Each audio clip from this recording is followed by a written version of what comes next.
artists, directors, stage crew, volunteers, and RLT supporters. And Moira Bengochea. Wait, what? Moira Bengochea. No, I heard what you said. Look, Libby. Look. After Murder on the Orient Express, I know what she's capable of. Okay? So, look natural, smile at the camera, and say, Moira Bengochea is the best. Okay. Bryce, you know that Murder on the Orient Express was just a play, right? Like, you weren't actually the murderer, Bruno Cassetti, and Scott Hernandez wasn't actually Poirot, and Moira was not actually the orchestrator of your murder, Mrs. Hubbard. Pretend. It's play. Libby, you've still got a lot to learn about this town. Well, ladies and gentlemen, welcome to the 26th Annual Blythe Awards. We're your hosts again, Bryce Keil and Libby Bakke, and while the show might look a little different this year, it hasn't changed how much it still means to our theater. Yeah, though this season was indeed shorter than seasons past, what an incredible run it still was. Yes. RLT's 85th season spanned from classics like The Imaginary Invalid, which premiered in 1673, to Pulitzer Prize-winning Harvey, which was published in 1944, 271 years later. Wow. I feel like I need to say that I did use a calculator to do that math. I didn't like just do that. I'm not Eric Goldstein. Right. But you know, who is? It also featured newer works, including the Tony Award-winning drama The Humans and a new play adaptation of an Agatha Christie classic, Ken Ludwig's Murder on the Orient Express. Yes. And of course, Libby, this season did open with Harvey. That's a classic comedy about Elwood P. Dowd, an eccentric man with a best friend unlike any you've ever seen before. Now, while the audiences never actually got to see Harvey, they did enjoy seeing the rest of the amazing cast, including the likes of Kurt Gardner as Elwood P. Dowd, Judy Davis-Rounds as Vita, Carly Chandler as Myrtle May, and Myron Friedman as Dr. Chumley. But it also featured a ton of new faces, Libby, to RLT, who we will celebrate a little later on. I want to share this sort of fun fact about RLT's production of Harvey that a lot of people don't know. The role of Harvey was originally going to be played by Samuel L. Jackson. Yeah, he offered to do it for free, but they turned him down. I guess they just ended up 3D printing 2 Chad suites and stacking them one on top of the other. So missed opportunity, I think. Yeah, but Libby, Harvey is invisible. That doesn't even make sense. Okay, I'm just telling you what I heard. Okay, well, where did you hear it from? I don't know, maybe the 6-foot-tall rabbit that's been wandering the theater for the past year? Well, after the impressive set changes and comedic gold wrapped up in Harvey, audiences feasted their eyes on what initially seemed like a sort of traditional Thanksgiving play, The Humans, which also featured new friendly faces, Libby, like Rosie Brownlow, Ryan Kelly, and Janet Lazarus. Rosie, folks, for those of you who didn't know, was also the dialect coach for Murder on the Orient Express, in which she taught me how to speak in an American accent. Amazing. Yes. So thank you, Rosie. Thank you as well, Rosie. I just want to go back to something you said. You said it seemed like a traditional Thanksgiving dinner, but I feel like it was actually a pretty accurate, straightforward depiction of Thanksgiving dinner with family. No, I'm serious. I mean, it had all of the classic moments that every family has during the holidays. An upstairs neighbor that sounds like Pennywise the dancing clown, that deep and dark secrets that threaten to tear the family apart. And then at the end of the night, everybody leaves Dad alone in a dark house with a broken flashlight. Libby, is that how Thanksgivings were at your house? Okay, you caught me. We never gave my dad a flashlight. Well, the 85th season also saw the formation of a brand new, very elite RLT club, Libby. The Dazzling Dozen. I have not heard of them. Who's the Dazzling Dozen? What is that? Well, Harvey, Murder on the Orient Express, and The Imaginary Invalid each had a cast of 12 actors. Oh, that's cool. Yeah.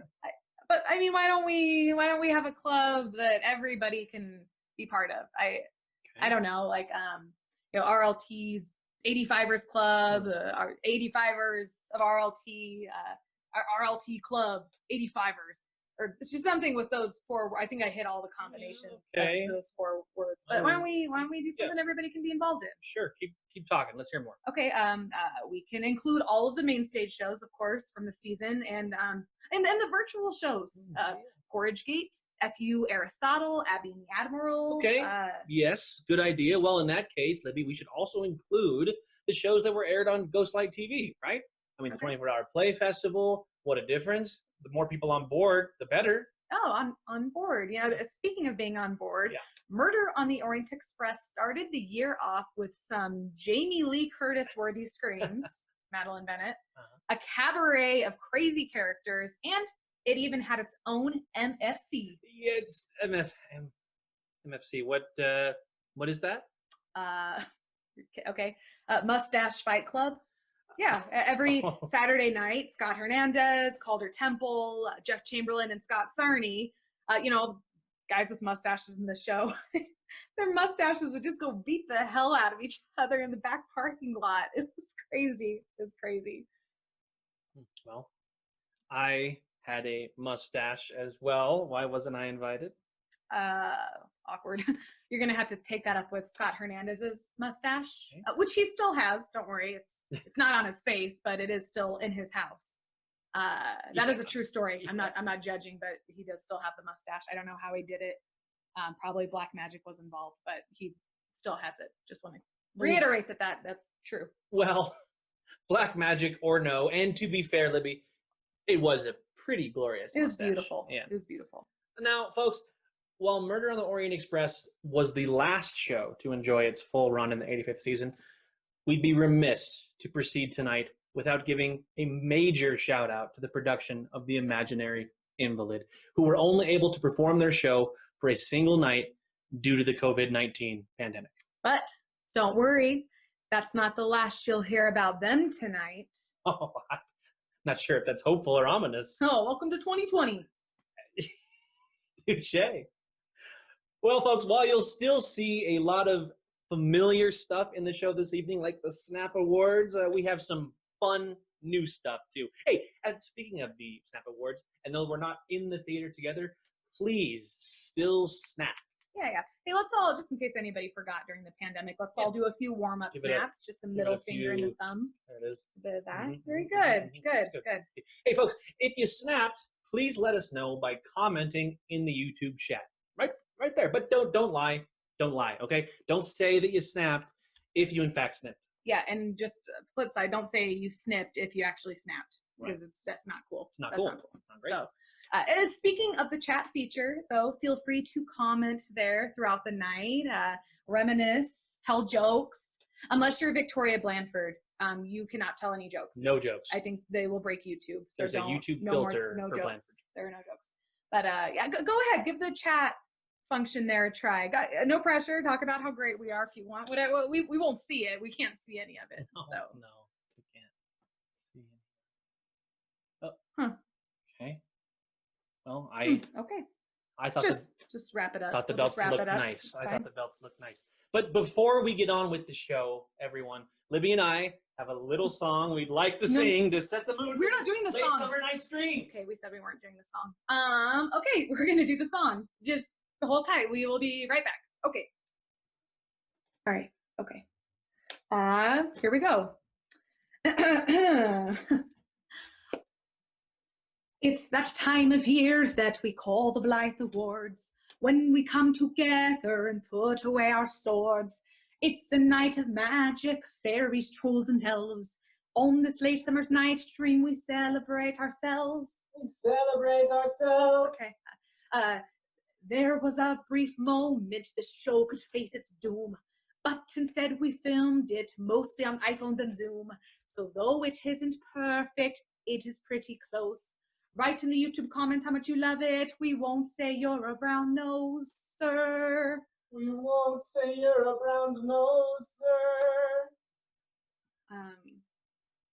We hope that you enjoy the show. We have some special guests in tow. You'll never guess the things you'll see. so you better keep your eyes on me. Okay, no, what the, maybe lose the mask, or just don't be so creepy when you sing that last line. We'll make you laugh and feel so light. Yes, everybody's a winner tonight. The Blythe Awards come once a year. They're standing right behind you there. Nope. Okay, we're not doing that. You did the weird thing on the last line. You sound really creepy on the last. I'm gonna stop the song. Okay, people are gonna turn off the show, and you're gonna scare away Kurt Gardner again. We just got him back after Frosty the Snowman. Okay. All right, Libby. Sorry, Kirk, but can I just do the last verse without my mask on then? Fine, but hurry up because we need to keep the show going. Okay. Good here. Okay. The mask off. Okay, nope, never mind. I changed my mind. Okay, now without further ado, please join us as we journey into this late summer's night dream, which will not be a creepy place, I promise. And welcome to RLT's stage, the executive director, Melissa Taylor. Hi, friends. First, I miss you, all of you, like a lot. Thank you for joining us tonight for the Blythe Awards. You know, when we first started talking about how we were going to do this year's Blythe Awards, I kind of got sad. I started to think about all of the productions that we weren't able to do. And I started to think about the fact that this was our 85th season and we'd planned it to be the best year yet. But then I started to think about what we did get to do. And it became very clear to me that it's possible that this season might actually have just been our best yet anyway. Why? Because we never stopped. We never stopped creating high-quality theatrical experiences that inspire, entertain, and strengthen our community. In fact, we're doing it right now. And thank you for being a part of that. And please know that with your continued support and engagement, we're not going anywhere. Sure, things look a little different right now, and they may for a while, but we are still collaborating and we are still creating. There are so many more stories we want to tell, and there are so many more community connections that we want to build. So if you can, and only if you can, please consider going over to our website right now to make a donation to Reno Little Theater. Every dollar we get will help us to cover the costs of operating expenses that are no longer being covered by the tickets that we're selling, because we're not selling any. And we really, really appreciate it. It will also help us to continue to produce events like this and make us be sure that we're ready to reopen as soon as it is safe to do so. So thank you for your consideration. I had to ask. Back to tonight. We are excited to honor our 85th main stage season with our 26th annual Blythe Awards. Just as a reminder, these audience favorite awards are selected by the ballots that are in the programs. Each ballot is given a score of 1 through 4. Each performance is given a score of 1 through 4. They're added up and averaged together. The performances and productions with the highest averages are named the audience favorite. We're also really excited to bring back the Snap Awards, a fun little way to make sure that we get to highlight some more of the moments and the people that made our season great. Speaking of great, we've got a great show planned for you tonight, and I'd really like to thank Libby Bakke, Bryce Keil, Lyric Burt, and everybody else who participated in putting tonight together. The dedication of time and talent from all the faces you'll see on screen tonight are precisely why RLT is Nevada's longest running community theater. So I'll be back in Act 2 to say a few more thank yous, but for now, I hope that you will sit back wherever you are and enjoy the show. Thanks.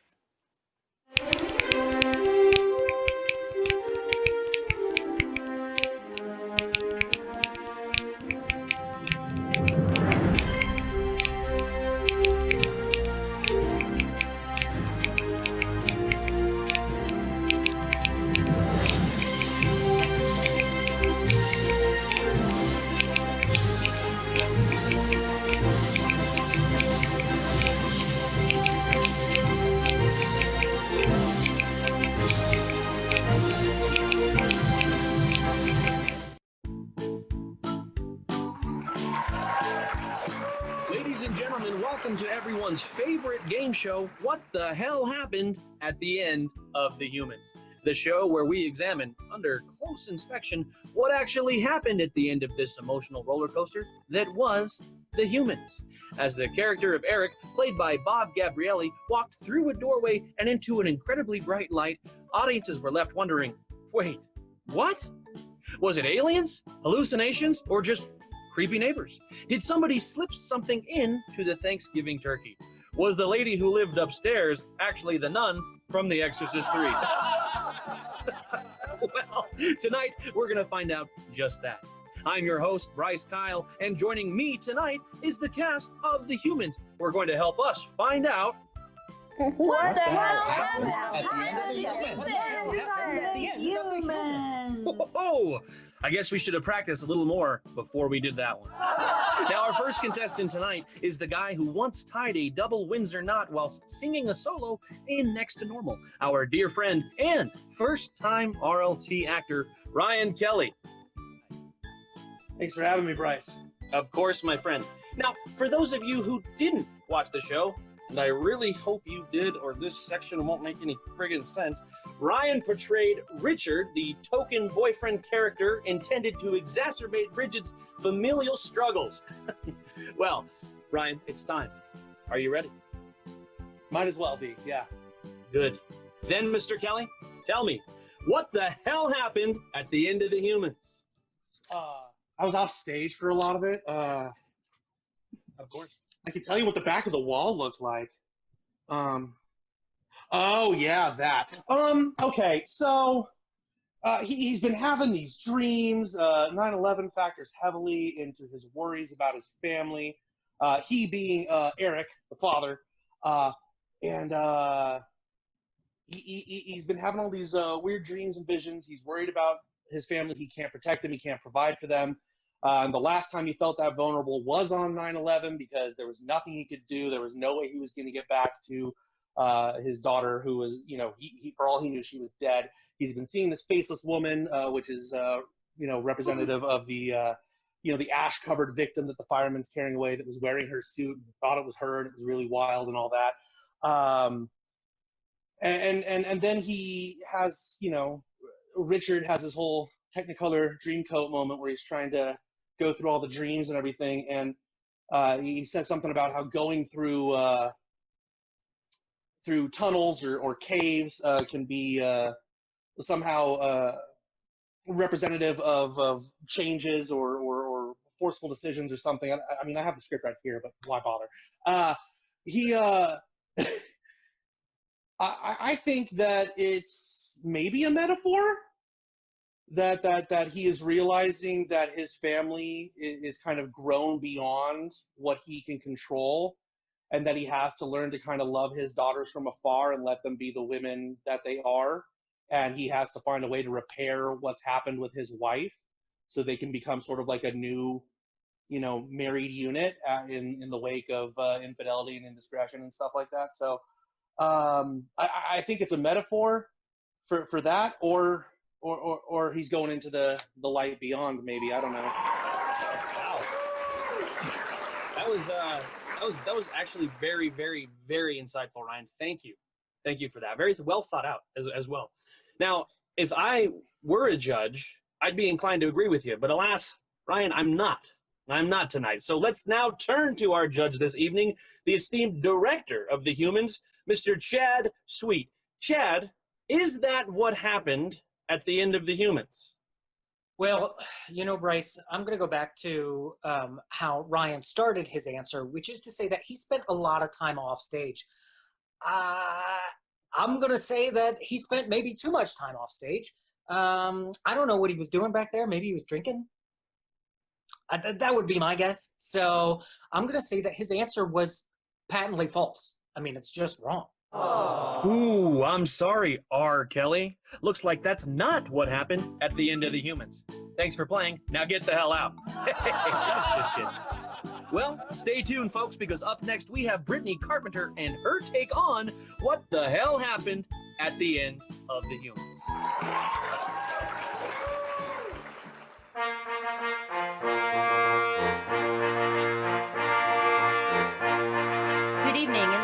so much for joining us for our first award of the evening, Best Supporting Actress. I'm Michelle Calhoun, and last season I received this very same award for my role as Ethel Banks in Barefoot in the Park. Accompanying me to present the award this evening is Harold the Puppet.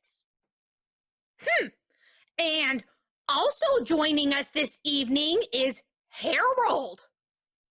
Harold, I already introduced you. Oh, sorry. I guess I couldn't hear you over the unnecessary addition of the puppet to my name, Michelle the Human. I'm so sorry, Harold. And also joining us tonight is just like the coolest girl. Like, she's the coolest girl ever. Darla.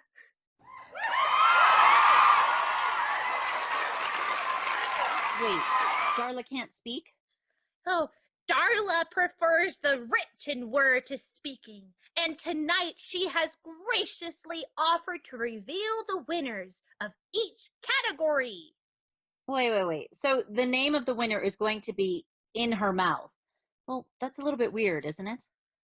Michelle, I literally can't think of any other way to reveal the winners. Well, I don't know. Maybe the previous year's winner could just announce it like we always have.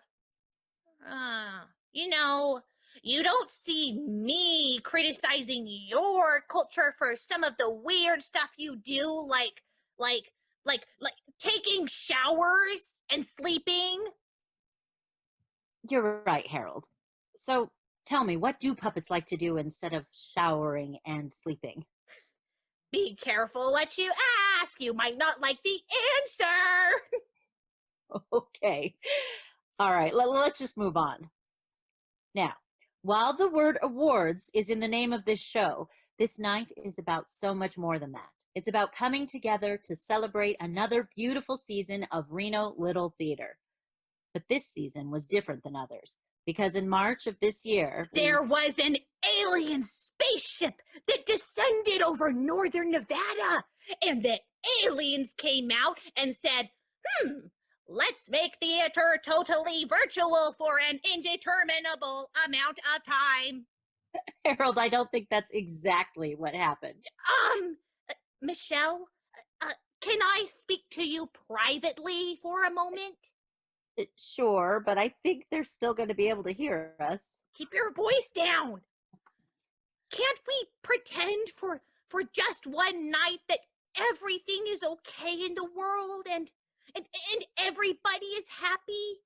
Like we're all just in a late summer's night dream. That's really sweet, Harold, but just one night where the world is filled with aliens overtaking it instead of a pandemic taking it over. Well, Harold, wouldn't it just be better to pretend that the world was filled with, I don't know, unicorns and fairies? How could you say that? Don't you know that unicorns are the #1 predator for puppets? Oh. Tell you what, Harold, why don't we just present the award for favorite supporting actress, and then you can educate me on the ways of puppets. Okay, but be careful what you ask for, because... Yeah, I know. I might not like the answer. A fire burns bright, off in the distance. Alas, it is Darla, the object of my existence. Oh, Harold, that's so sweet. I didn't know you had a crush on Darla. You never asked.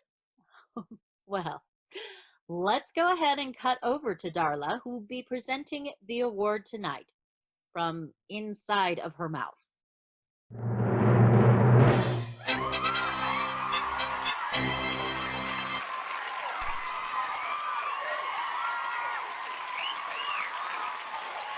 Yay! Congratulations! Good job! Woo!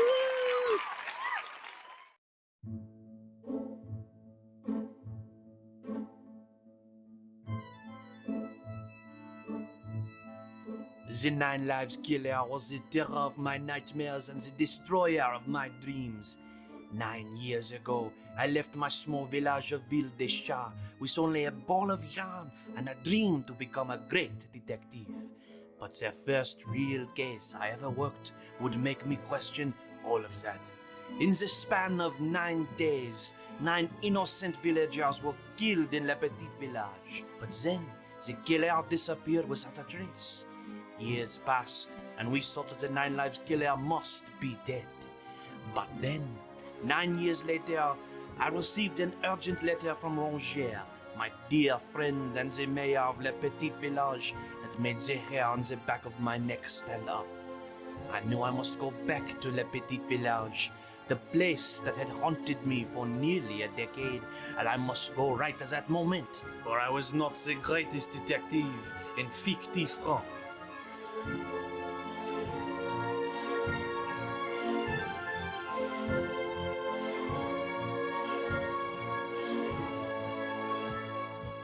I arrived shortly before midnight and went to Rongier's office to get to work. But he was nowhere to be found. I went to the basement where I knew he liked to think, and upon entering, I saw something that made no sense. A group of 9 mice sitting around what I could only assume was their next victim, and at the head of all of them sat my friend Mayor Rongier. I sat watching them for quite some time before I realized something was amiss. That is to say, none of them were moving. I ran to them, fearing the worst, but alas, they were not dead because they were not real. The killer had laid a trap for me, and I was rolling around in it. Catnip. Now this scene, which was surely full of clues, had been utterly destroyed. A few moments later, I heard somebody coming. I could not let Rongier see me like this, so I left and found a safe place to sleep for the night. When I awoke from my catnip slumber, I began my walk back to town hall, but stopped in my tracks as I saw villagers gathered around the newest crime scene left by the 9 Lives killer and its newest victim, Mayor Rongier. And this time, he was very much real and very much not alive. I felt sick to my stomach from the ghastly sight and from the strong smell of catnip that was still on me from the night before. Making matters worse, an amateur officer had trampled all over the crime scene and interrogated valuable witnesses, so any hope of finding a clue was shattered. I began my investigation at once and worked quickly. Last night's catnip was still all I could smell, so I must rely on my other senses to solve the case. All of the village police were on the lookout for suspicious characters, but we were running out of daylight and the clock was ticking down to the next killing.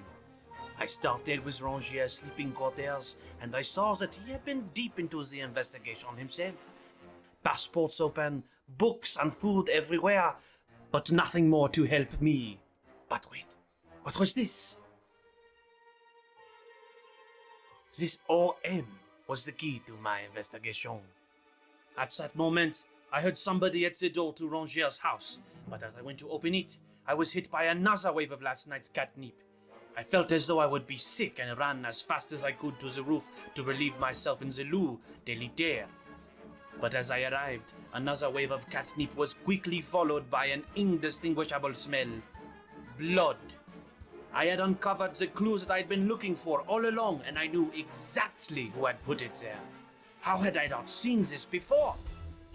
When I was drugged last night at Rongier's, it would not be the last time I would smell catnip. I had smelled it at the crime scene of Rongier's murder, both in the crowd of villagers and on Rongier's body. I had smelled it again as I searched his sleeping quarters. Then, when the stranger came to the door, and finally now, on the roof of Rongier's apartment building. All this time, the smell of catnip was not still on me from last night. It was, in fact, the smell of the 9 Lives killer, otherwise known as OM, or Officer Mauvais. As one of very few kitty cats in Le Petit Village, he must have thought the murder weapon would be safe in the Lou de Liter on top of Rongier's apartment building, where, conveniently, he was stationed on lookout. That is, until he saw me enter and decided to follow me into Rongier's sleeping quarters and kill me off for good. I caught him off guard as he exited Rangier's apartment, and I quickly pinned him with my superior strength. But he would face a much longer fight. This time, with a petite village justice system. As for me, I miss my friend Rangier and the people of La Petite Village, but I am sleeping better at night and enjoying a much-deserved retirement from crime and from the 9 lives killer.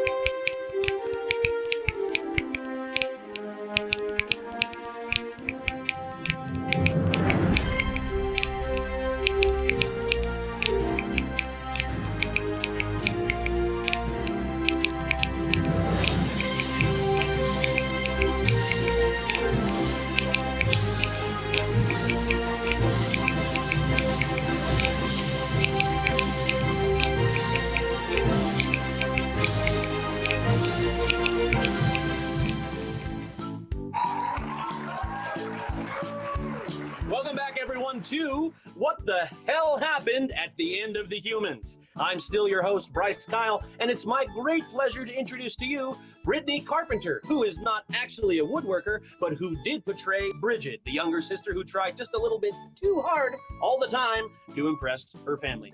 Now, Brittany has been with us here at RLT for a few seasons, and we love seeing her back on our stage. So, Brittany, are you ready? I'm ready. Are you sure? I'm sure. Last chance to say no. Yes. Okay, good. Well, then tell us, Britt, what the hell happened at the end of the Humans? You know, clearly the dad was struggling with some internal and external battles, and I think that he realizes that he just can't hide from those troubles anymore. And when the light shows up in the doorway, I think that it's a symbolism for clarity. And he knows that the only thing that he can do to save this family is to leave it. That was a good answer, Brittany. It was like you were actually in the play or something. I'm not sure. It was brilliant, though. It was a very brilliant, very concise response to a very difficult question. And you know what? That sounds like that may be what happened at the end of the Humans. We got to throw it to our resident judge, Chadrick Sweetums. Chadrick? No. Well, Britt, I'm sorry to say that you've just shown yourself the door with that answer, so don't let it hit you, baby, one more time. That's a song by Kelly Clarkson. Well, folks, this is shaping up to be quite an eventful evening. Now, don't go anywhere, because when we come back, we'll be joined by Kathy Welch to give us her take on just what the hell happened at the end of the Humans.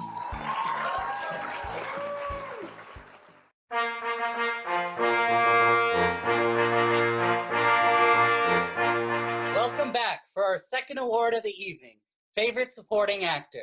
I'm Patrick McCarty, and last season I was so grateful to be awarded Favorite Supporting Actor for my role as Eilard Sims in The Foreigner. What did you call me? What? Oh no, I said I was in The Foreigner, Harold. Sorry, Patrick. I guess that my last co-presenter, Michelle Calhoun, really put me on edge. Michelle? Oh, no, I'm sure she didn't mean to. Oh, well, I guess I see whose side you're on, Patrick. Let me guess. You think the world should be filled with unicorns and fairies, too. Unicorns?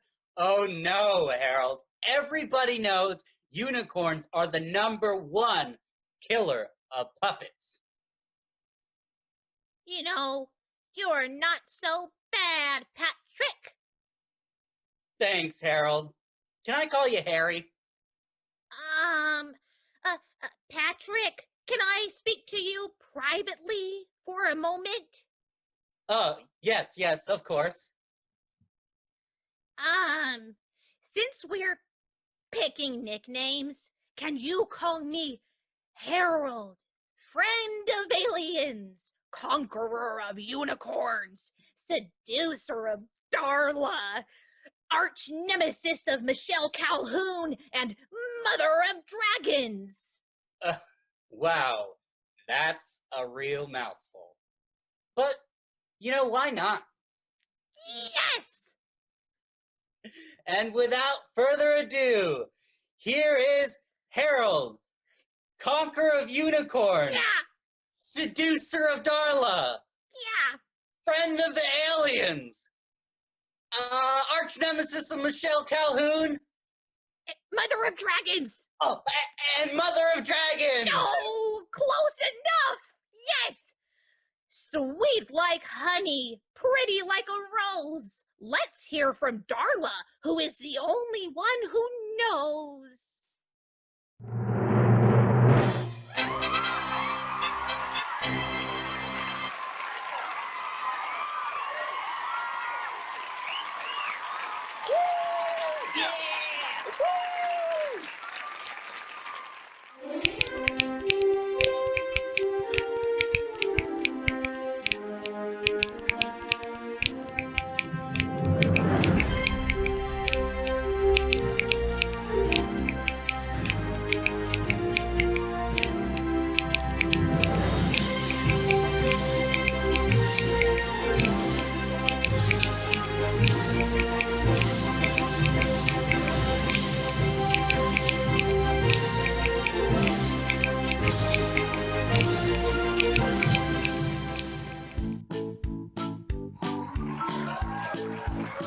Hello again, my lovely Blythe Award attendees, and thank you for sticking with us tonight, where we seek to find out what the hell happened at the end of the humans.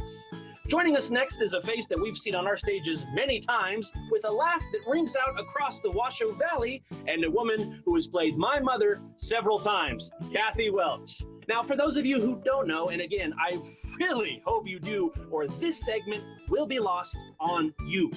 Kathy dove deep to inhabit Momo, matriarch of the family who was caught in a heartbreaking struggle with dementia and spent a nice amount of time snuggled up asleep on the couch. Now, coming from someone who spent the better part of a production in a bed, let me just say, I know you saw me breathing. I wasn't actually dead. Now, Kath, I have high hopes for you here, as I know that you sat absorbing the show into your brain for months. So tell me, Kathy, and tell me right, what the hell happened at the end of the humans? Well, at the end of the play, Eric is revealing to his family his infidelities, and everybody's so upset. And Momo and Richard are upstairs, and they're listening. Now, people think that Momo can't understand what's being said, but she understands. And she gets a little pissed, just a little pissed. So Eric, when he comes to take her home, goes upstairs. Well, we see how pissed Momo really is. And she says things like, they're coming for you. Well, yeah, they came for you. Momo, as a lot of wasn't revealed in the play, she studied a little voodoo stuff down in, New Orleans back in her day, and she loves Eric, loves him to pieces, but she has to teach him a lesson. So she puts a little curse on her son, and he starts to freak out, and things are slamming, and doors are slamming on their own, and he's just freaked out, and he sees people, and he doesn't know what to do. And yeah, it's not permanent, but it comes from a mother's love. Teach your son a lesson. And that's what happened at the end of the humans. Poetry, Kathy. Real brave, very, very daring. Thank you so much. And I think that we may have just discovered what the hell happened at the end of the humans. But the only things certain in this life are death, taxes, and Chad Sweet. So we must turn to the man with the plan. Chad, did Kathy figure out what the hell happened at the end of the humans?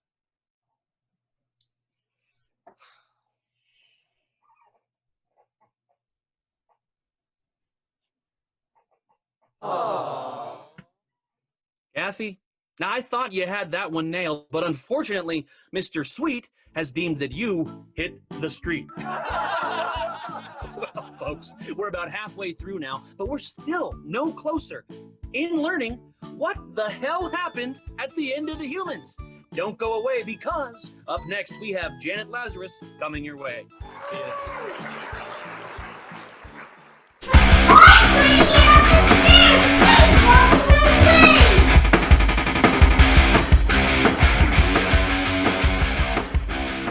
Start on time. Bad precedent. Really? Start on time. Bad precedent. All right, well, if you guys would show up on time, we would start on time. You do try hard. Set is tacky, needs more detail, more crystals, more rugs, less flowers, leather bound, better frame for the portrait. Please step up stage detail with library. Did you see that thing moving around?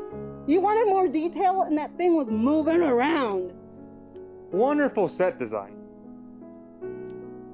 Great set. Too dated. Well done, but I found it silly and boring. You. This was my first straight play, and I'm glad it was this play with this cast. All actors were so well prepared and believable in their roles. I especially enjoyed Mr. Gardner as Elwood. Oh. Fabulous acting and stage, but all 6 basic fears being addressed in one play was a bit grueling. ... A bit depressing. ... Probably explains no standing ovation. Not happy that I came. Would have preferred something more upbeat for Thanksgiving week. What kind of family do you belong to?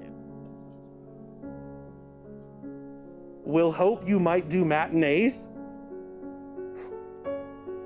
What does that even mean? They do, at least like twice a run, right? Or are they saying that I look good enough to be in matinees only?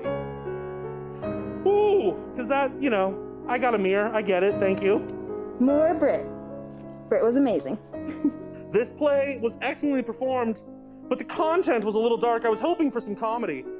Yeah, because, you know, when you go to something called The Humans, you're expecting a great comedic work. That's exactly what that is. Hoping for some comedy, because the holidays and family inspire all the great comedic things we think of. I think I can think of only one good Thanksgiving comedy. That's Plane, Trains, and Automobiles, so why would we ever try and top that? They nailed it out the gate. Everything else is drama or horror from now on. You're welcome. Wonderful play. My father was recently diagnosed with dementia, and it was good for me to release some emotion tonight. It's nice. Spotlight needs to follow better. Your AC is too loud. Could be turned off during the play and turned on other times. Theater was very cold second act. Folks putting on their coats. Too hot. Love the new seats and stage. Oh, Melissa. So happy for her. Please return to the old seating. Number 1. If anybody knows anything about Poirot, he is never seen without a 3-piece suit. 2, why does the entirety of the actors have ridiculous accents? Makes them look foolish. 3, this show should not be the awful comedy you turned it into. 4, I've been looking forward to this for months and wanted to leave after 5 minutes. 5, super disappointed. 6, this is my very own. Go yourself. Awesome play. All characters were great. Great job. Not so foolish after all, I guess.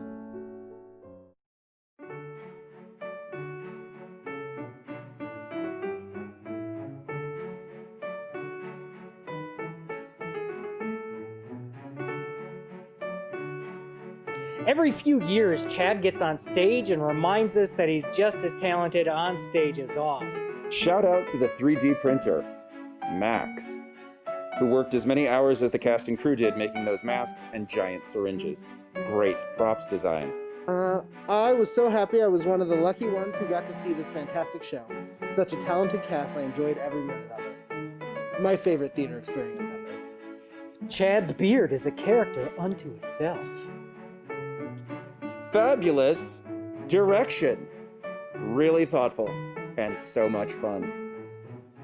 I'm glad that the lights were low in the audience because I ugly laughed more than I have in a very long time.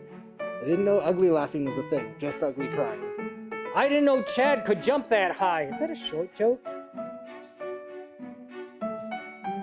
To have both the excitement of opening night and the bittersweet leave it all on the stage feelings of closing night, this was one of the most incredible performances I've ever seen in my life.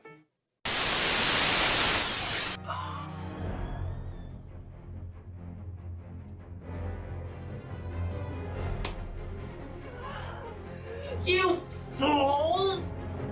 Fools! You think that just because you don't get a full run, you don't get bad Blythe Award comments? No.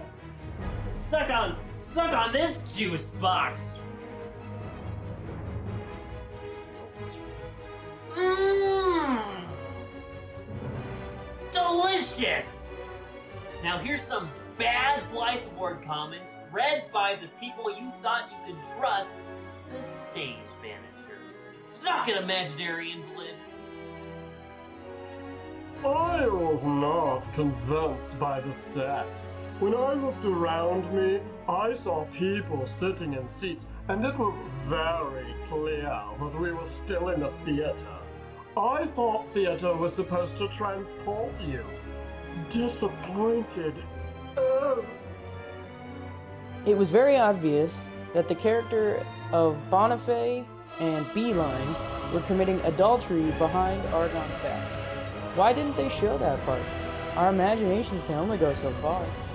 When the Dementors came out at the end of the play and danced around Argon, I almost left. You should really post a warning beforehand that the show contains witchcraft. Okay, Dolores. I was under the impression that I had purchased tickets for a pop-up performance of Hamilton. Not only was there no music in the show, but Lin-Manuel Miranda never appeared on stage.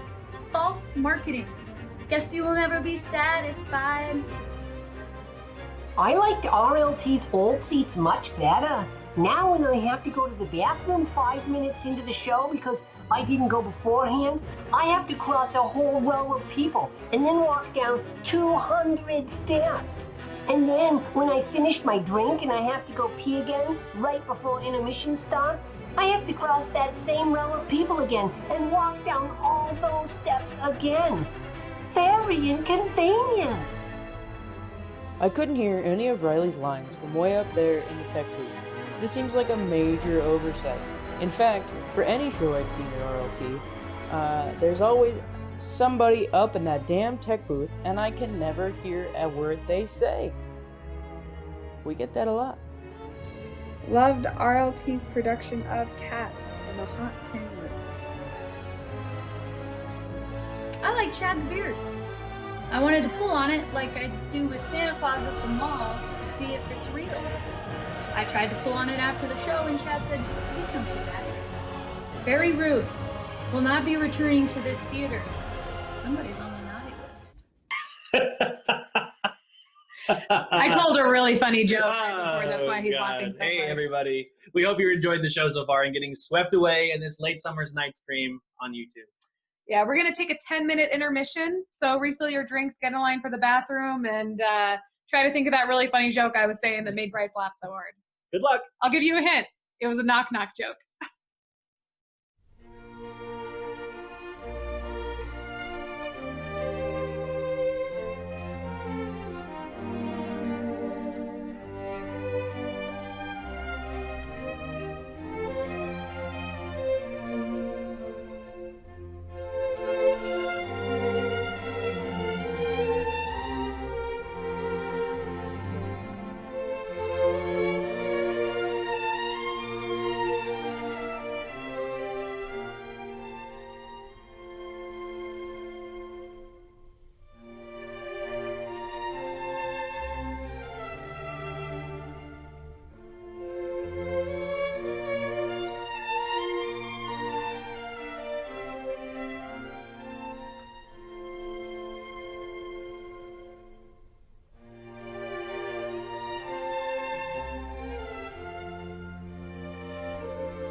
Welcome back to Act 2 of RLT's 26th Annual Blythe Awards.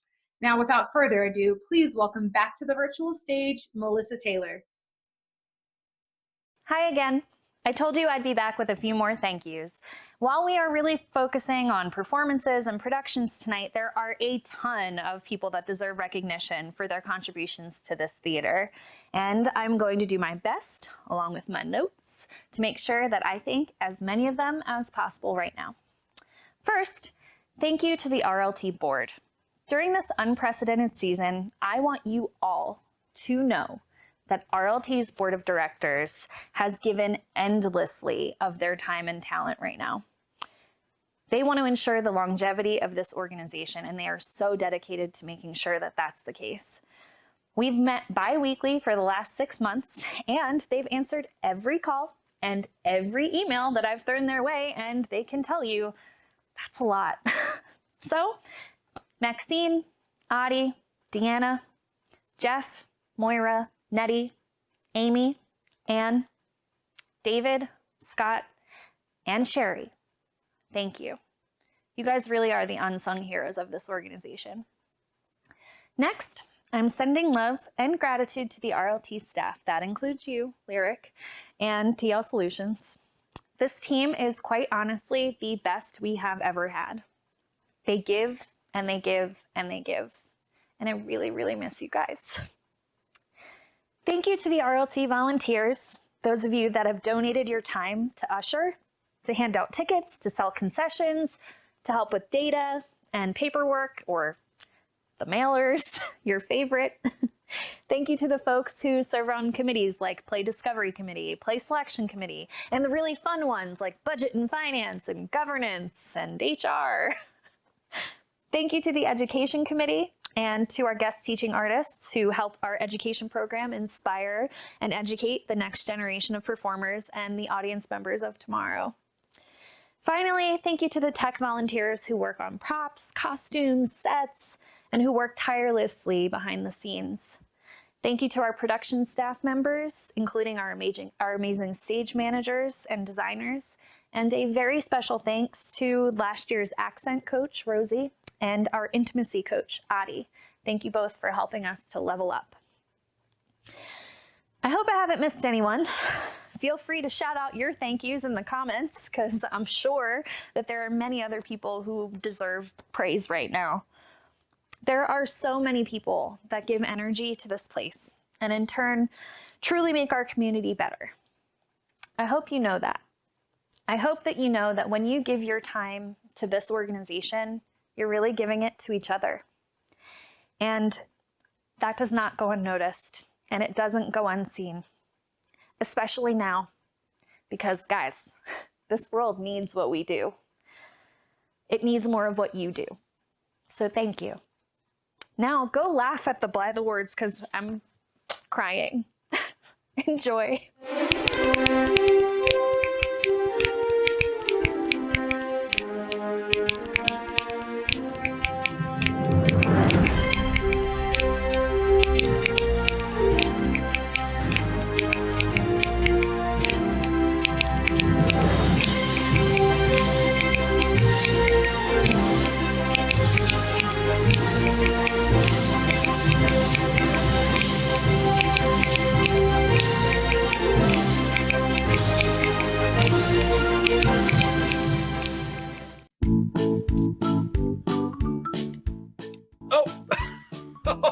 You caught me, folks. You caught me doing normal human stuff like playing softball in a closet.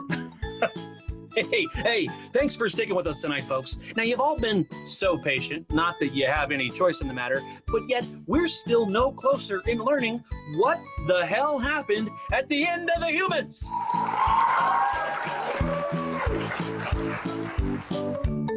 Now, our next contestant is Rosie Brownlow, who portrayed the role of Bridget's older sister, Amy, who was dealing with a broken heart, a stilted career, and a serious case of intestinal drama. Rosie, are you ready to play? Now I'm ready.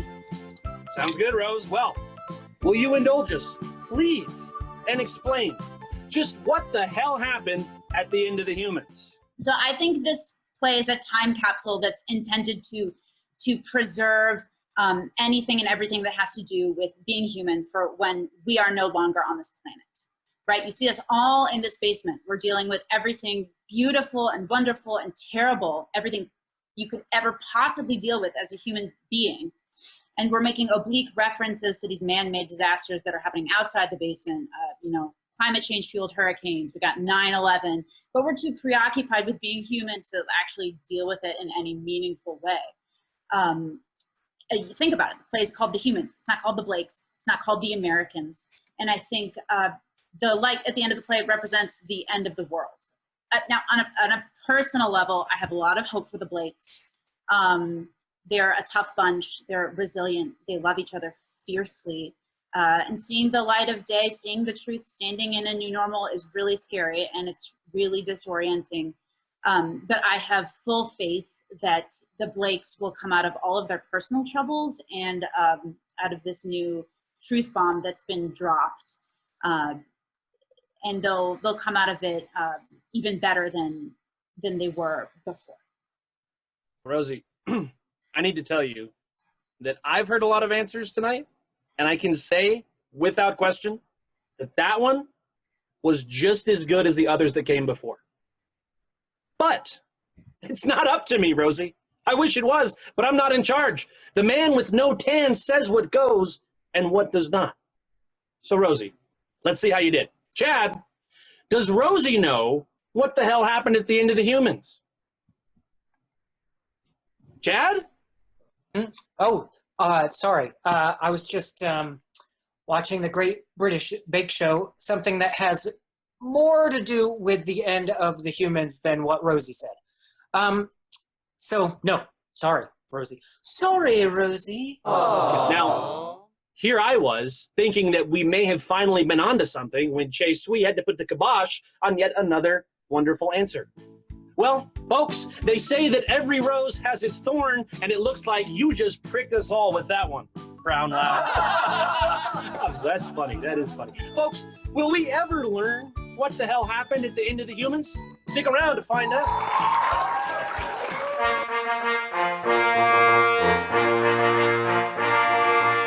Welcome back for our third award of the evening. I'm Scott Hernandez, and last year I received the award for Favorite Lead Actor for my role as Charlie Baker in The Foreigner. But tonight I'll be presenting the award for Favorite Lead Actress. The Foreigner? Oh, my best friend in the whole world was in that play. Oh, so who's your friend? Ellard Sims? Oh. Heard of him? Yeah. Yeah, so sorry if you wanted me to be your best friend, but I'm already taken. Fair enough, Harold. But... What is it? Well, it's just that even though I have a best friend, I wish that I also had What? well, a lover. Oh. I didn't realize that puppets had romantic relationships. No! Romantic relationships are a huge part of puppet culture. If you don't find love by the time you're 30, then you're sacrificed to the unicorn colony that lives in Rancho San Rafael. Oh, geez, that's terrible. Wait, how old are you, Harold? Scott, can I speak to you privately for a moment? Of course. I'll turn 30 at the stroke of midnight tonight. Oh, Harold, I'm so sorry. How can I help you? Oh, nobody can help me now. It's too late. I'm basically unicorn food. Oh. I mean, I need to talk to Alex about this, but I could bury you. Is that allowed? Oh, well, that's a good backup plan, but that's nice. You're truly too kind, Scott. But you see, if a puppet falls in love with a human, they'll lose the ability to speak and can only communicate through the written word. I love talking too much to give that up. Wait, Harold, is that what happened to Darla? Did she fall in love with a human? She did. She fell in love with some smooth-talking theater person named, Turf Bram, who just didn't feel the same way. Wait, do you mean Tiff Bream?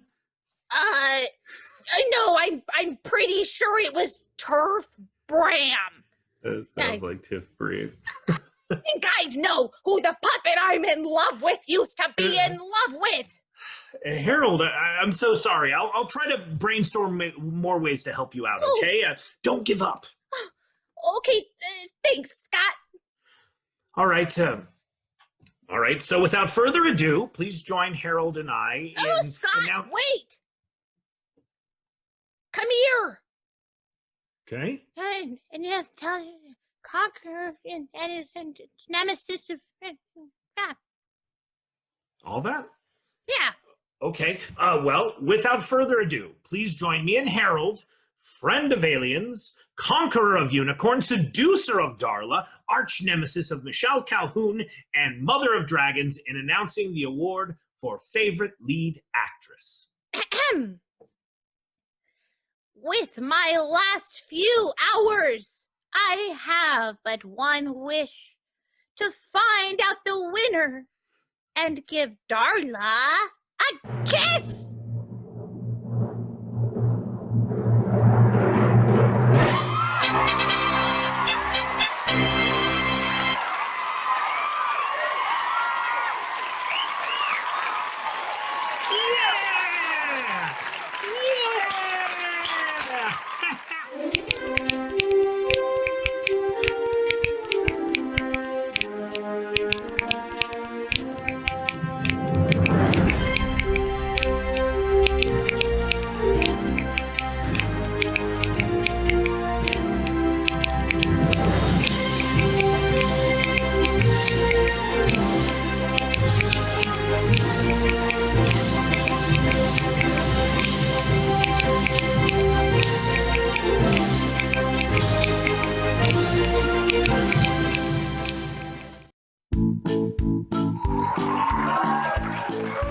Hi, folks, and welcome back to What the Hell Happened at the End of the Humans. Once again, it's your guy, Bryce Keil, saying hi, and it's my great joy to introduce our next contestant, Janet Lazarus.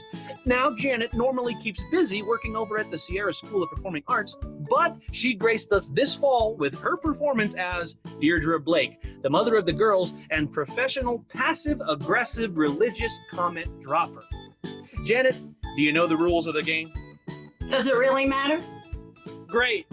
Well then, everybody at home is waiting. Tell us, Jan, what the hell happened at the End of the Humans? First of all, Bryce, only my family gets to call me Jan. Okay, just want to get that straight right off the bat. Okay. Secondly, if you all saw the play, you all know that Deirdre Blake is a devout Catholic woman. And you all know that she stuck by her husband's side, even though he was not such a good man.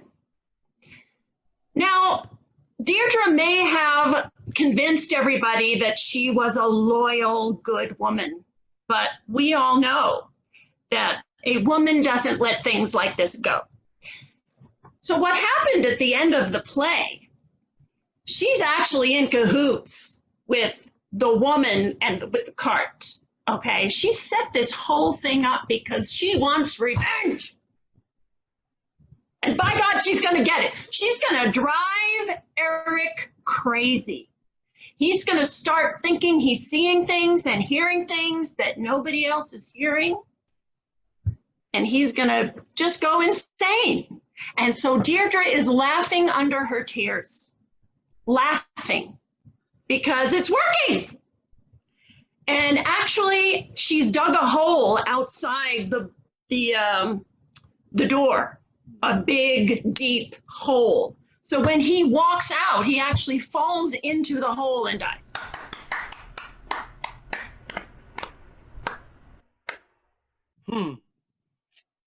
Now, Janet, I've heard a range of answers this evening, but that, I mean, that just beats all. Insightful? Yeah. Kind of bold? Absolutely. Hot take? You could call it that. Correct? Well, that is not up to me to decide. It falls to our judge to decide your fate. Sui, does Janet know what the hell happened at the end of the Humans?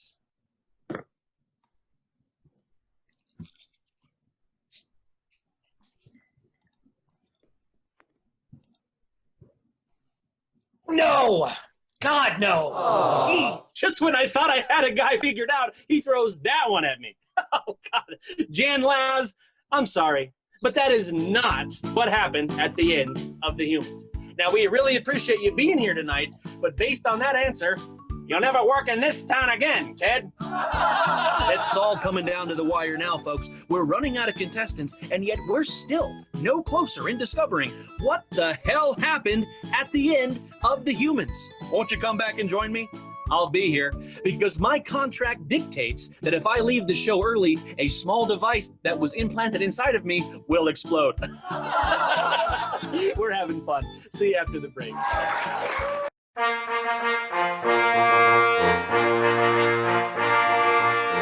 Welcome back for our fourth award of the evening. I'm Katie Hughes, and last season I received the award for Favorite Lead Actress for my role as Violet Sharp in, well, Violet Sharp.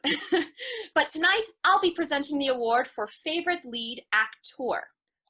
Oh, you were in Violet Sharp.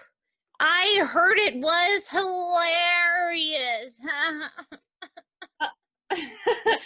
Yeah, the only person that would find that show hilarious is a psychopath. And you're not a psychopath, are you, Harold? Well, can I speak to you privately for a moment? Come here. Closer. Closer. That's too close. Back up a little bit. That's good. I guess I'm not so sure what I am anymore. Oh, Harold. Oh, is this about Darla? Why don't you just tell her how you feel? Because what if she doesn't feel the same way? Well, you won't know unless you try. You're right, Violet Sharp. I'll give it my best go, because I am not giving away my shot. I am not giving away my shot. I'm a little puppet who is in love with Darla, and I am not giving away my shot. I didn't know you were a fan of Hamilton. Who's that? Actually, let's just get back to our award this evening so I can say my final poem for Darla. Sounds good to me, Harold. We're so excited for the lovely Darla to present to you the winner for Best Lead Actor. Her eyes are pure starlight, her smile the moon. The moon is in space. That's where the aliens live. Well, that was an interesting poem, Harold. I don't know what happened. I just couldn't come up with the ending, Violet. Hey, the night's not over yet. You still have time. I know what would cheer you up. Let's find out the winner for Favorite Lead Actor. Oh, yes. Take it away, Darla.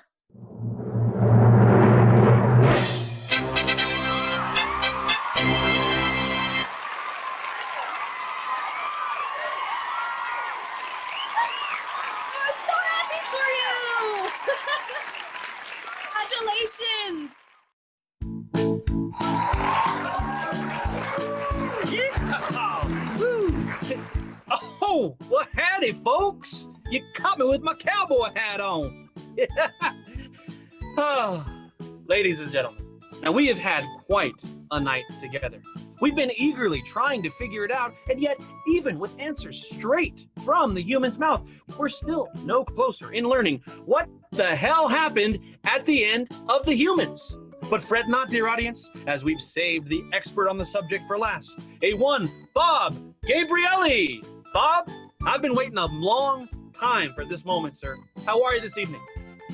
Wow, your life must suck. But yes, I'm fine. Thank you. Yes, very much. I'm good. Good to see you. That's great. That's great. Good to see you too. Really great, Bob. Really great. Well, it all comes down to this. All comes down to this. And I know that I, as well as the audience, have the utmost faith in you, sir. After all, it was you who walked through the door and into the light at the end, leaving audiences to join the great debate of what the hell happened at the end of the humans. Well, the funny thing is, no one's ever asked me that before, so I really haven't given it any thought. But I can really tell you, I don't know what happens to Eric at the end, but I can tell you that after pounding down a few fake beers, the actor playing him had to go tinkle at the end of every production, and he was in there for quite a while. So, does that help? My God, Robert. Can I call you Robert? Sure, if I can call you Vanna. Sorry about that, Bob. Okay, sorry about that, Bob. Okay, Vanna, no vowels for me tonight. All right. Well, hey, listen, Bob, I appreciate your honesty, your bravery, your insight, and your vulnerability in telling us that story. Now, if it were up to me, I wouldn't throw it to Chad. But, we can't start changing things now, right? We cannot start changing things now. We have come too far. But before I throw it over to the chairman of the Fedora Fanatics, I just want you to know that you've done us all very, very proud. Now, I don't know about you, Chad, but I think we got ourselves a hole-in-one here. What do you think, Mr. Sweet? Was Bob Answers a treat? I don't know what kind of game show you're running here, Bryce, but this just drives me nuts. Bring in these amateurs all the time! Amateurs! I can't work like this! Was it something I said? Chad, that's the guy that ended the show. I mean, if he doesn't know, who does? You? Chad? Do you know what happened at the end of the humans?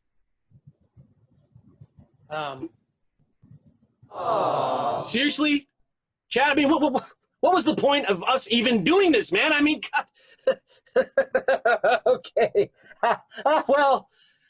Well then, folks, it looks like we've reached the end of our show tonight. Now, I would be blatantly lying to you if I said that I wasn't just a little bit disappointed that we never actually found out what the hell happened at the end of the humans.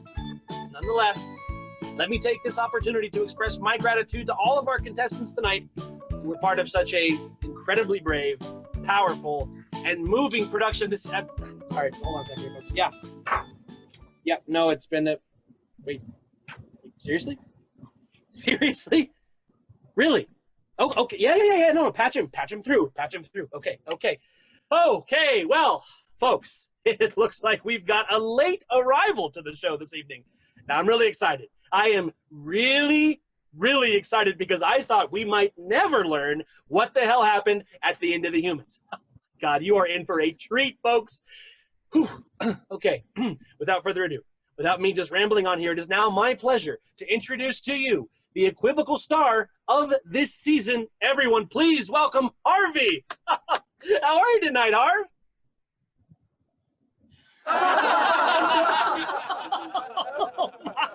Oh man, that's just wonderful. Just great. I'm sorry, Harv. Can I call you Harv? No, sorry about that, Harvey. Well, I'm just such a big fan. I'm feeling a little starstruck here. I really need to get my together. Come on, Bryce. Okay. Okay, I'm ready. Harvey, you got a key eye on you, my friend. You've been watching us this whole time, waiting on bated breath. And so now, Harvey, my question to you is, what the hell happened at the end of the humans?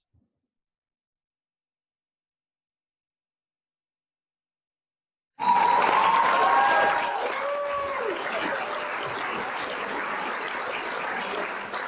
have no words.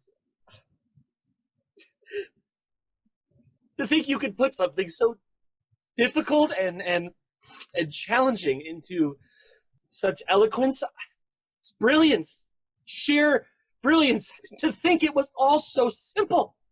I hadn't even thought of that. You're amazing. You really are. You really, really are. You really, really, really, really, really, really are. Okay. All right. Enough of my fangirling here. Whew. Let's toss it over to the guy that makes the call. Chad, did Harvey understand what the hell happens at the end of the humans?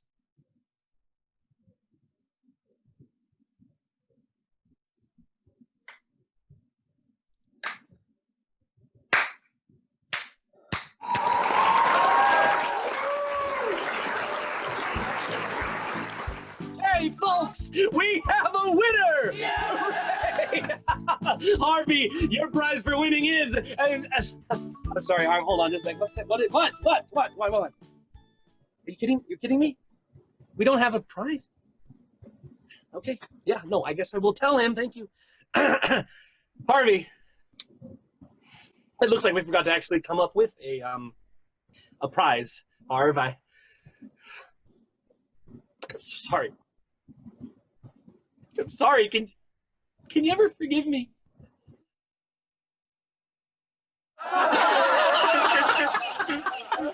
Oh man, Harvey, you are the best. You really, really, really are. Hey folks, now wasn't that just some good, clean fun? I mean, I would rather text my ex. Looks like our contestants are some spicy meatballs tonight. And after all this time, we finally know what the hell happened at the end of the humans. And to think, folks, it was so simple.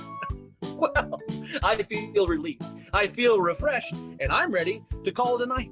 Thanks to everyone who made this evening possible.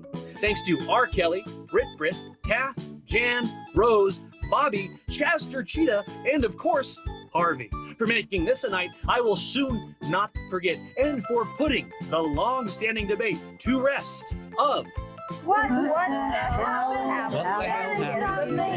Once again, I'm your host, Bryce Keil, saying good night and thanking you for being a part of this great theater community. Join us next time for Should Hercule Poirot Have Let All of Those Murderers Go at the End of Murder on the Orient Express?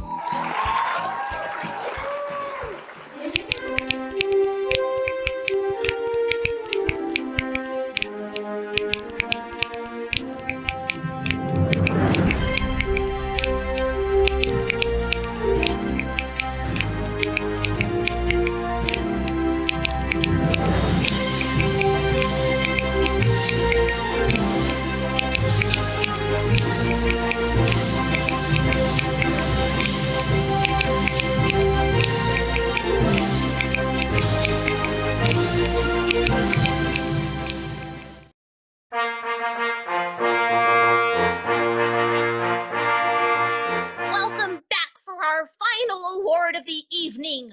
I'm Harold, or if you're my arch nemesis Michelle Calhoun, I'm Harold the Puppet. I'm so excited to introduce our next presenter. Some of you know him as Corey Edwards, and some of you know him as Corey Stitzer, and some of you know him as real estate mogul Clint Stitzer. Please give a warm welcome to your old friend, Corey Edwards Stitzer. Hey! Oh, thank you so much, Harold. It is so great to be here. Now, I may have to talk a little bit quietly because the baby is sleeping. She's already woken up 7 times, so we're going to try to get through this. But it's so great to be back tonight and be a part of the show again, all the way from Illinois. Wait, part of the show again? Wait, you're that Corey Edwards Stitzer who used to be Albert Einstein, who gave out free pie on the TV? Acclaimed previous host of the Blythe Awards? I've heard so much about you. Oh, wow. Wait, well, what else have you heard? Anyway, we're so excited to present tonight's award for favorite play. Right. Well, while the Blythe Awards normally have 2 categories for main stage plays, favorite drama and favorite comedy, this year's aliens that overtook northern Nevada brought an unexpected halt to the rest of the season. So, with only 3 plays reaching the entirety of their run, the decision was made to move all of them into a single category, favorite play. But what about the imaginary invalid? They made it all the way to opening night and then got shut down. Well, Well, what about them? They're not included with the other 3 plays? well, Harold, it's different because the imaginary invalid did not get an entire month's worth of Blythe Award ballot votes. Actually, you know what? I'm just the awards presenter guy. That's all I do. I drink and I present awards. I had to prepare for a philosophical debate. I thought you Yeah, used to be Albert Einstein. Harold, that was only my Blythe Award-winning performance as Albert Einstein in Picasso de la Panagile. Wait, you won a Blythe Award? Yeah, 1 or 4. Who's counting? Acting and directing? Doesn't matter. Doesn't matter. Wow. Well, then I guess the fate of the theater is on my shoulders. Okay, Harold. Think. Oh, Harold, hey, Harold. I think the baby woke up. I'm gonna have to go for a minute, but just wait, and I'll come back. Okay, so just wait till I come back. Okay. Oh, Harold, what are you gonna do? Oh. Hello, Harold. Are you there? Hello? Hey, Harold. Wait, who are you? And how do you know my name? I'm Susie. I've been following along with you the whole show and know all about you. I just was waiting for Corey to leave the room so I could introduce myself. You've heard all about me? Well, what exactly have you heard? Wait, was it from Michelle Calhoun? Because just for the record, it was her idea to put that stab me sign on Bruno Cassetti's back in Murder on the Orient Express. You really want to know? Well, be careful what you ask for, because you might not like the answer. Hey, Susie? Will you stay with me while I present the next award? I can't remember, but I'm pretty sure Corey said to just go ahead. Oh, yeah, he says stuff like that all the time. Yes, it would be my honor. I think it's so wonderful that you're holding the Blythe Awards in the midst of a pandemic. Susie, can I speak to you privately for a moment? Oh, yeah. We're not talking about the pandemic tonight. We're pretending that the world has been overtaken by aliens. Oh, well, I'm sure that sure does sound like a dream. But Harold, the pandemic hasn't been all bad. I don't think we should pretend it's not happening. Oh, I don't want to talk about it anymore, Suze. Oh, it just makes me sad. Plus, we already came up with a whole theme for the Blythe Awards that's centered around aliens. A late summer's night dream. Aliens? Shouldn't you have planned it around fairies or centaurs? I'm just kidding. Everybody knows fairies and centaurs aren't real. Oh, now you got me so good. Hey, actually, I have an idea. You like to write poems, so why don't you write a poem about the pandemic so that it doesn't seem so bad? Well, I can try, I guess. It was the end of summer. In a very hard year. The people wore masks. They were all filled with fear. Oh, the world felt alone. And trapped in the dark. But then through the clouds. There came a great spark. And little by little.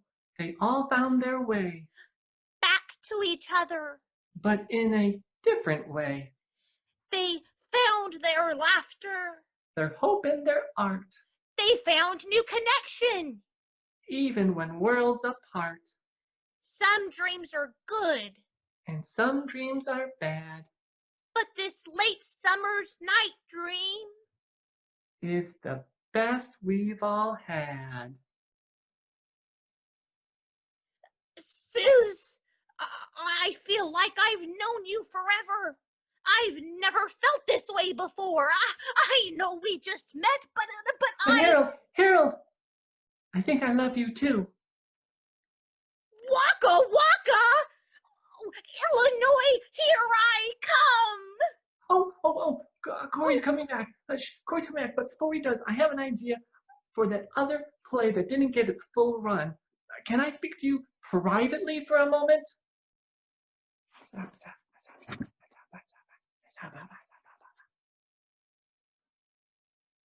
That's perfect.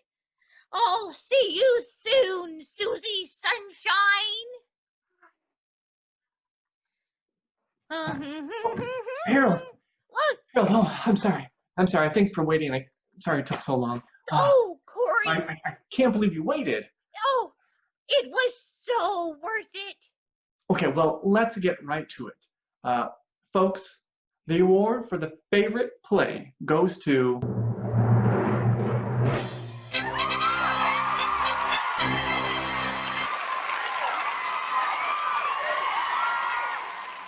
Hey, babe, you ready to go?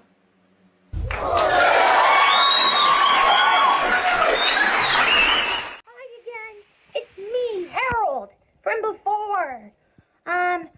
Before I get on the plane to Illinois, I just want to give out one new award created by none other than Suze, also known as Susie. The award for favorite unfinished play goes to the Imaginary Invalid! Yay!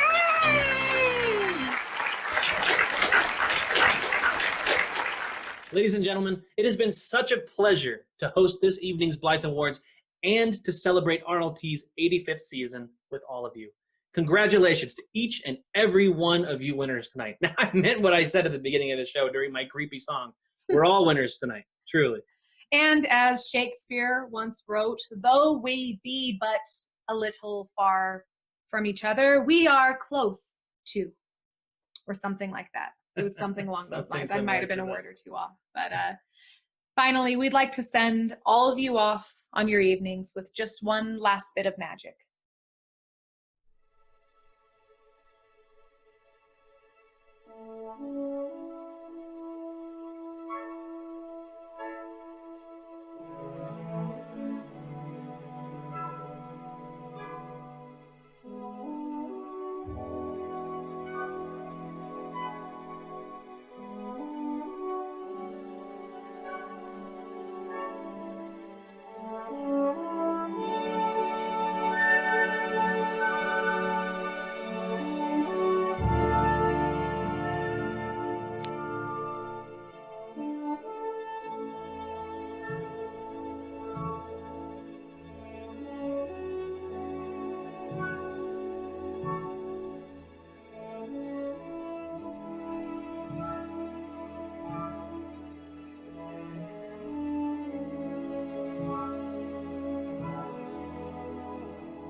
Bye.